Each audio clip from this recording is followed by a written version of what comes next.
YouTube, I'm going to do an unboxing of my slip yoke eliminator kit, part number 50-7906 from Advance Adapters. Bought this off of Summit, and I got it for right around $214. And they did have a $5 off the first order. And if I'm not mistaken, I think it was a $5 off if you use the actual app. So I used the app on my smartphone to order it. I actually got it set up in the cart and all that good stuff beforehand, and then I could just simply go into the cart, and it did show where it took the $5 off, but it really isn't showing in the invoice. I'll have to look at my credit card receipt and or account and see if they actually took it off or not. You really got to watch these companies, but I trust they did. One place I saw it being taken off, but on my account in Summit it did not show, so it's kind of puzzling. So first thing I see here is the housing. Looks like it comes with a seal and installed already, and the bearing. There's a bearing there for that rear output shaft of the new output shaft, I should say.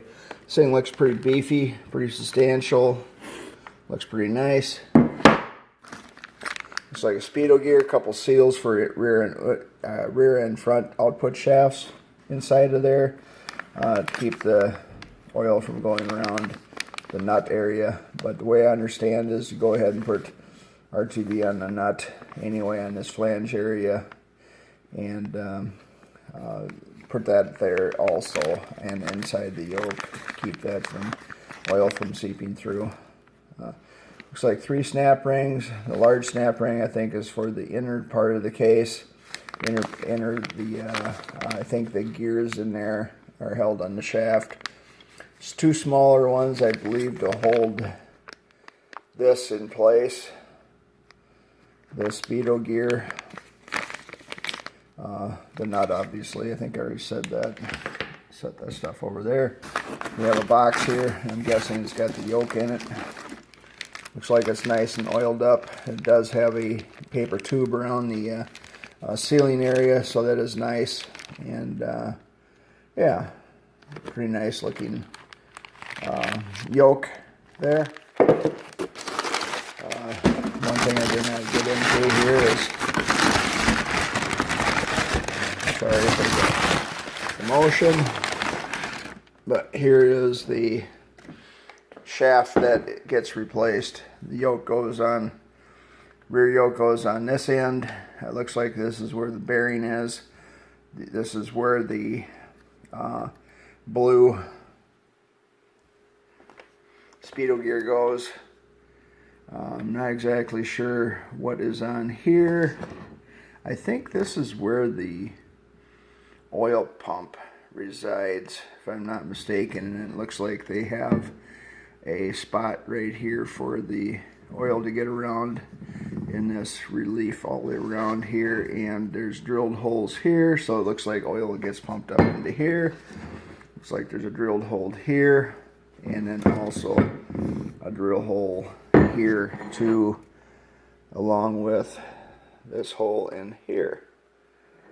So I'm not sure if that goes all the way through there or not, but I'm going to attempt to put this thing on with the transfer case still in the car vehicle up to the transmission, because I'm kind of a weakling in my old age of 60, and it gets to be quite a chore for me to be able to lift hardly anymore.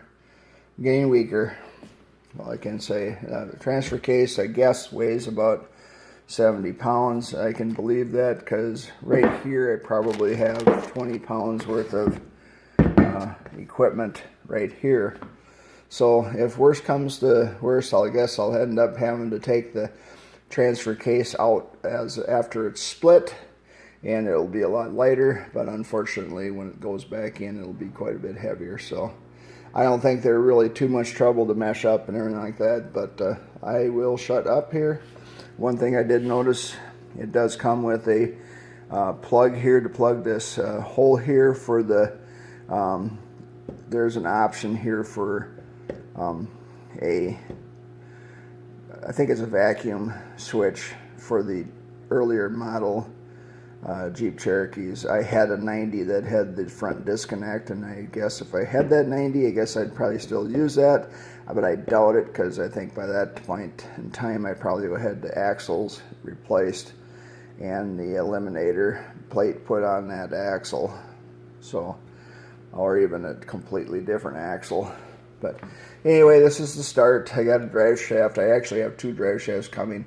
I did notice that my rear or my front drive shaft that's on there now does have a little bit of a wiggle in the yoke, or in the slip joint, so I decided to go ahead and at this point replace it. So anyway, this is what this looks like. I'm not sure if I'm going to film any parts of this. I might just film short pieces and put it all together in my install, see how it goes. There's not too many on YouTube.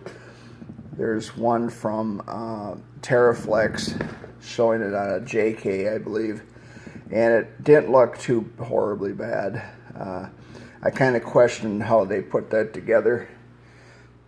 It looked a little bit, or as far as taking it apart, it looked a little cumbersome. I think I would have probably taken the tail housing off on their video. But hey, this isn't about what I'm going to do, but this is the unboxing. So comes with a fair amount of junk in the box as far as protection, which is a good thing. I'm glad they did. I don't want this stuff banging up against each other, and they did a really good job of packaging it. Like I said, this is an Advance Adapters. I looked at the cheap ones that are out there. There's some out there that are about 160 bucks. I'm sure they're probably the same thing, but Advanced Adapters is adamant that theirs is the best, so I decided to go that route. So thanks for watching. Have a great day. Next project, or next thing I'll be, is taking this thing apart and seeing if I can get this thing out in without too many troubles. Wish me luck. Thanks for watching. Bye.